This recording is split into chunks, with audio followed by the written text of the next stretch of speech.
بصوا قسما بالله كنا هنولع، اقسم بالله هنولع.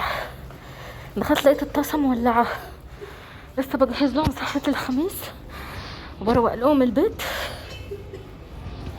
هنموت والله هنموت. لسه الفيديو نازل ما عملناش حاجه. لا اله الا الله. بص الطاسه مولعه، بص الطاسه مولعه. كوبا ميه من فوق. لا مصطفى لا ما تحطش. حط عليها السجاده دي كمان. احرقها المهم احنا ما نولعش. خلاص. طب اوعى ايدك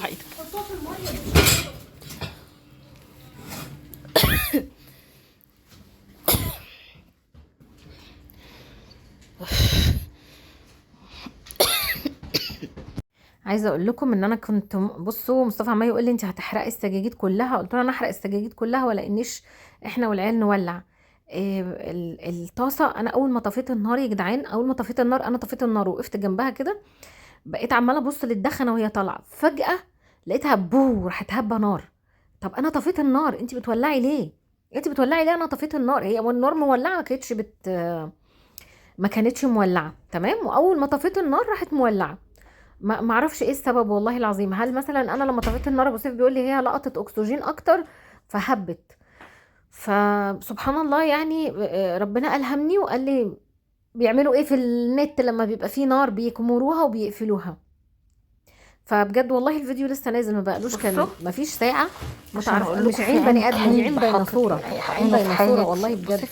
ربنا يا رب يكفينا واياكم شر المستخبي يا جدعان، ويكفيكم شر الحرايق والنار. عايزه اقول لكم ان انا مش عارفه اعمل ايه. انا الماسوره زي ما انتم شايفين جنب النار على طول.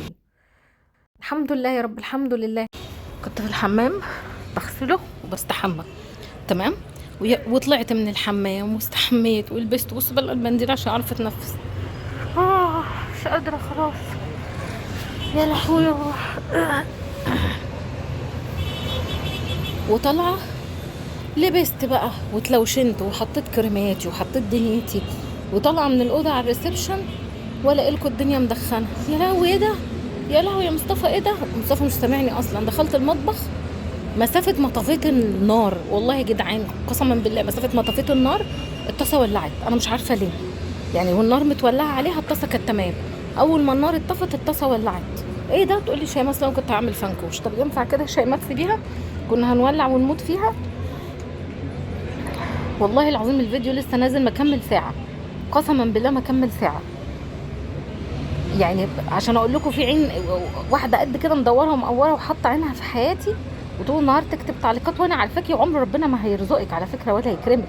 اطمعي وبصي في حياه الناس وبصي وشوفي واحسدي واعملي اعمال واعملي اللي تعمليه، وحسبي الله ونعم الوكيل.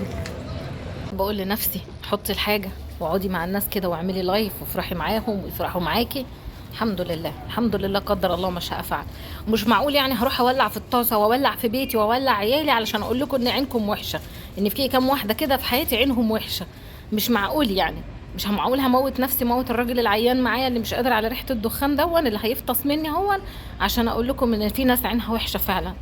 ربنا يعين يا رب ويكرم. الواد سيف تعبان جوه مفرفط يا عيني من السخونيه، معرفش ايه اللي جراله، كان زي الفل الصبح ودلوقتي الطاسه كانت هتولع في البيت. ولا في سهرة خميس ولا بتاع، هنلم دنيتنا. لموا بجد والله العظيم. حسبي الله ونعم الوكيل في الناس الوحشه. لا بطلع اكذب عليكم ولا بطلع احور ولا بطلع اعمل حوارات ولا بطلع اتخانق مع جوزي ويشتم فيا واشتم فيه ونقعد نعيب في بعضنا عشان الم مشاهدات، ولا بطلع اشتم في اهلي زي قنوات كبيره بتطلع تشتم في اهاليها، ولا بعمل مشاكل ولا بجيب وادف على حد، ولا بقول لبلوجر تعالي نلم مشاهدات على الشتيمه وقله الادب والبجاحه وقاعده في حالي. ويا ريتني يعني الناس عتقاني، يا ريتني الناس عتقاني والله العظيم بجد. حسبي الله ونعم الوكيل، حسبي الله ونعم الوكيل. مش عارفه اعمل ايه، انا زهقت وتعبت والله.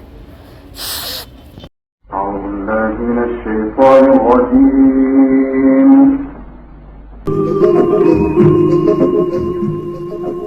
قطرات الندى.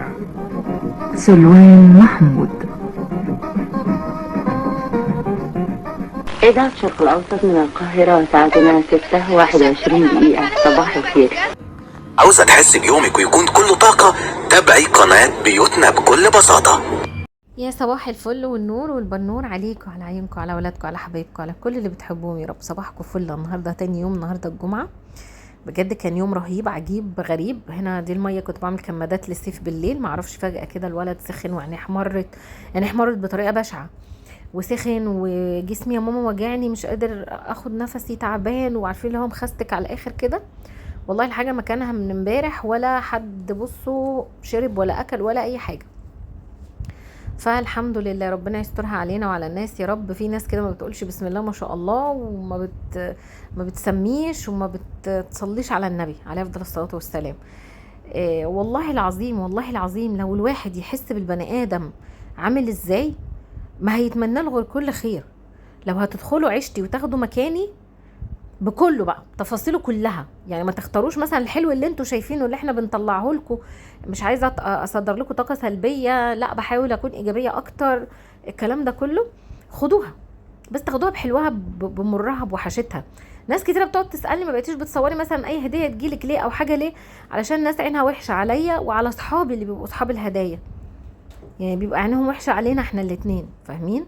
وربنا يا رب يسترها عليكم وعلينا يا رب، ويكفينا شر الناس الوحشه دي، ويكفينا الناس اللي ما بتخافش ربنا، ويكفينا يا رب يا رب الاحداث اللي بتحصل في الغفله يا رب يا رب، يكفينا شر موت الغفله يا رب العالمين، يكفينا شر المستخبي. صحيت بقى الجمعه، بخرت، ربنا يسترها على صاحبتي يا رب مطرح ما هي قاعده يا رب يا رب العالمين. صحيت بقى قلت النهارده الجمعه ابخر شقتي. حتى ابو سيف ما كانش له كيف ان هو يلبس جلابيه بيضه بقى ويتدخن ويتعطر والكلام ده كله، ولبس بنطلون جينز وتيشيرت، وخد دشه ورشتين برفان، وخد بعضه ونزل. وسيف يا عيني تعبان، قلب امه ربنا يشفيه ويعفي عنه، ما قدرش ينزل، قال لي يا ماما مش قادر، مش قادر خالص، مش قادر. يعني البرد مأثر عليه جامد، عينيه حمرا قوي، مناخيره بقى ابتدت تسيل. بصوا، هو معروف ان العيل لما يصيف بيعيا، معروف، ربنا يسترها يا رب. معروف ان انت طالما صيفتي لابنك او لبنتك خلاص عي. والصبيان دول بالذات سبحان الله، تصيفي لهم يعيوا في الشتاء، تحلقي لهم راسهم وشعرهم بعد ما يبقى طويل يعيوا. سبحان الله، حاجات غريبة كده. فربنا يا رب يشفيه ويعفي عنه. يا قلب امه شكله بقى رهيب خالص يعني. عارفين يا عيال لما العيل يبقى عيان، بيبقى انت بصي طول النهار نقول ايه، مش عايزينهم يلعبوا، يا عيال اسكتوا، يا عيال بطلوا دوشه، يا عيال بطلوا شقاوه، بس برضو الواحد بيبقى زعلان عليهم. بصوا الزيت ما بقاش زيت، بقى بترول. اه والله بقى بترول. عرفت ليه بيهب ويولع. انا زعلانه على الطاسه قوي قوي قوي قوي قوي. قلبي مقهور عليها. يعني بصوا شكلها مبين ان هي مش هتنضف تاني. بجد انا زعلانه عليها جدا وحزينه عليها جدا. وكانت هديه من واحده صاحبتي اسمها شيماء ام عمر من اسكندريه. بصوا زعلانه عليها قوي قوي قوي، لان انا المفروض ان انا هحافظ عليها وتعيش معايا العمر كله. دي ستانلس ستيل والمصانع عارفين اللي هو حاجه حلوه قوي. ده السبب. هو كله الليله دي كلها عشان الهانم عايزه تعمل فنكوش دون بوتاجاز. شايفين بصوا عامل ازاي، والنار والسجاده اترمت في الزباله طبعا خلاص. الحمد لله، الحمد لله، قدر الله ما شاء فعل، الحمد لله. والسجاده دي خلاص ملت زيت بقى، مش عارفه اعرف انضفها تاني ولا لا. عارفين اللي هو الواحد متقدر كده، الخضه بس مش اكتر. الحمد لله الواحد بصي وصحي عمال يصلي، والحمد لله يا رب ويشكر ربنا. بعمل ايه هنا يا جماعه؟ بصوا مش حابه افطر اي حاجه، قلت هعمل شويه مكرونه بلبن. عارفينها؟ هحطها لكم في ريل واتفرجوا عليه.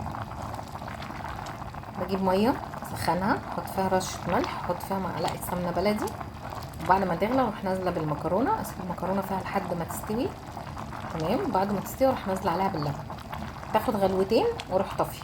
احط بقى فانيليا، ميه ورد، ميه زهر، مش عايزه تحطي انا ما بحطش. وتخليها بسكر، بعسل اسود، عسل نحل، اللي انت حباه. تبقى خطيره وجميله جدا. عايزه اقول لكم تبقى حلوه جدا في النفاس. والبنات اللي عندهم الم دوره لو عملوها هتدفلهم معدتهم جامد جدا. والناس اللي عندهم برد كده كتروش لبن، بس عايزه اقول لكم بتدفي المعده جدا جدا. بما ان النهارده الجمعه والعيال قاعدين بقى، والنهارده مفيش بقى مكثف ولا اي حاجه، هنقع لهم شويه كركديه حته تمر تمام. باخد حته تمر زنطوطه خالص، ده تمر هندي بلدي، البلدي العادي. باخد حته صغيره كده،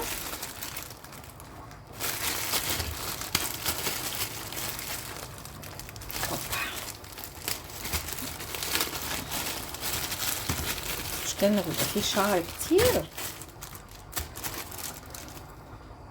مش هاخد دي كلها طبعا. اهو بصوا خدت حبه كركديه وحته تمر وهغسلهم كويس قوي وهنقعهم في البتاعه دي. ليه بقى دي؟ عشان ساعتها كبيره وليها غطا، احطها في التلاجة براحتي تسقع. تمام. دي كانت علبه سميد خشن، بنوته صاحبتي جايباها لي معاها. بصوا هغسلهم. بصوا بعد ما غسلتهم كويس قوي هحطهم بقى ايه هنا. بس كده، مش هعمل اي حاجه، هقفل عليهم واحطهم في التلاجة بس كده، واسيبهم وما نعوز نشرب منهم اطلع. عايزه اقولك لو عندك بقى ايه اللي هو روح الورد، روح الفراوله، اللي هو الشربات، شربات ورد، شربات فراوله، حطي عليها تديها لون وطعم خرافه خرافه. تمام.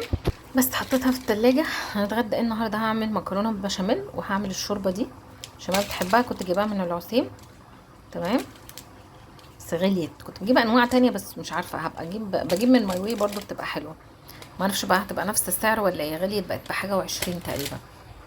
ومطلعه لحمه مفرومه تفك بقى على مهلها، على مسلوق المكرونه وعصاجي البصله، ولسه بدري على الغدا. اكمل بقى مكرونتي الحلوه علشان انا خلاص جوعت. بصوا عايزه اقول لكم ان انا ايه، صليت الظهر وفطرتهم وروقت عليهم. دول اخر حبه زايدين من المكرونه. تمام. صحيت لقيت شيماء مش عارفه عامله ايه. ده سلق بطاطس، دي حته فرخه زايده من امبارح من بتاع كنتاكي. تمام. ولقيتها بقى ايه، عامله معصجه لحمه وبتعمل مكرونه، وعملت مكرونه ديش خليني اعمل لها، وهي اللي عملت الشوربه لوحدها. بصوا ما شاء الله ما شاء الله عليها. انا ما نمتش امبارح من القلق ومن التوتر ومن الخوف اللي انا كنت فيه ان يحصل حاجه تانية او الطاسه تفضل مولعه او حاجه. كنتش عارفه انام. كلهم ناموا عارفين، خدوا الخضه وخدوا الصدمه. محدش اللي هو سهر ولا حاجه. اديهم ايه وراحوا مدينها تعسيله.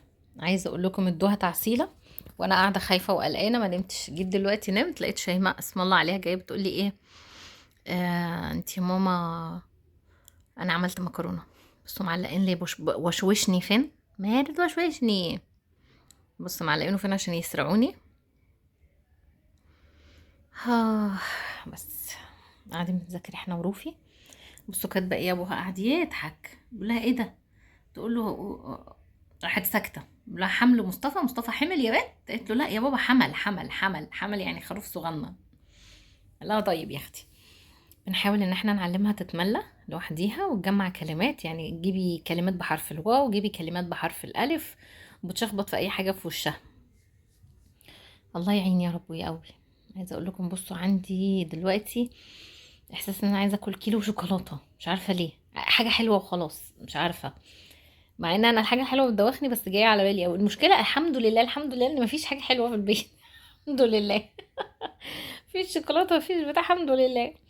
في حبه مخبيهم للعيد بس مش هاجي جنبيهم، عارفين اللي هو ايه، خلاص عشان امسك نفسي. جو حر جدا جدا النهارده الجمعه، نار نار نار. انا صليت الظهر وروح العصر جدا رحت مصلياه وخدت بص، وكنت قاعده والله بتفرج على التلفزيون مع بوسيف ومع العيال. فجاه لقيت نفسي سكت ورحت طبعا انا داخله جوه. دخلت نمت على السرير، قعدت فتحت التلفزيون شويه وخلاص. بعدين رحت مقفله كله، رحت فاتحه التكييف ورحت نايمه. والله بجد مصطفى جاي بيقول لي بتعملي ايه، قلت له مش عارفه تقريبا عايزه انام. قال لي طب نامي انت شكلك ما نمتيش. عارفين اللي هو طول الليل مرعوبه. وما نمت حلمت ان الطاسه ولعت وانا مش عارفه اقفلها اطفيها، وقال لا قدر الله لا قدر الله النار طالعه من الشباك وانا خايفه على الجيران، فان هي النار تمسك عندهم انا هطفيها بالسجاده، هم النار تطلع تلزق في ستاره تلزق في. عارفين اللي هو الواحد الحمد لله عدت على خير. والله قلبي كان هيقف يا جدعان وربنا. بس عارفين اللي هو ايه، لا ربنا سبحانه وتعالى بيبقى مدينا قوه في الوقت ده، ان احنا بنمسك نفسنا ونبقى اقوياء كده ونجري نروح مطفيين ونروح عاملين. امسكوا نفسكم في اي موقف يجي قدامكم، ما تسيبوش الرهبه تاخدكم وتنسيكم انتوا المفروض تعملوا ايه ومسؤوليتكم تجاه ولادكم. كان رعب بجد والله. عايزه اقول لكم العيال خلصوا وناموا، حتى مصطفى يعني ابو سيف خد نفسه ونام. وانا قاعده في الريسبشن ببص لقيت الدنيا جنبي هس وفش بقى، قعدت ابص وسيف كان سخن عمال اعمل له كمادات. خدت سيف دخلته نيمته الاوضه، بس لقيت البنات نايمين وسيف نايم. ايه ده، هو انا قاعده لوحدي يعني؟ انا هولع لوحدي ولا ايه؟ يا جدعان انتوا نمتوا وسبتوني. ما مش عارفه انام بقى، رايحه جايه على المطبخ، رايحه جايه على المطبخ، مفيش حاجه بس انا رايحه جايه. عارفين اللي هو التوتر ده. ربنا يا رب يكفينا واياكم شر الحاجه الوحشه والمستخبي يا رب العالمين يا رب. ويسترها علينا دنيا واخره. يعني الحاجه في ثانيه بتحصل، ربنا يسترها. بصوا هناكل دلوقتي ادي المكرونه بتاعتنا بعد ما شوشو عملتها وطلعت من الفرن، هندوقها ونقول لكم راينا. وهي دي السلطه تمام، معرفش ايه ده، والقزبه بطاطس. ودي الشوربه حطت عليها شويه شوفان بتقلجني زي ما بعمل بتعمل.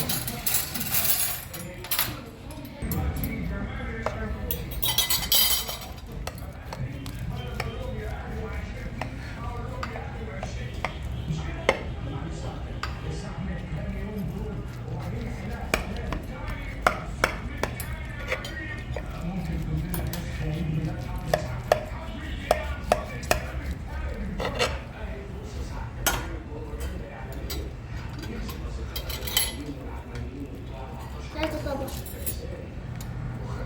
ما عنديش. اهو طبق.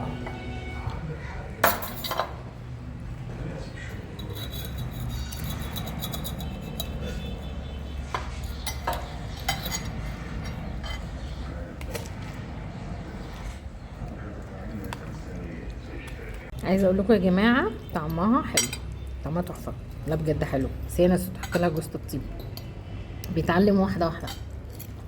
البنات بتكبر يا جدعان. لا وتحميرتها ولا غلطه.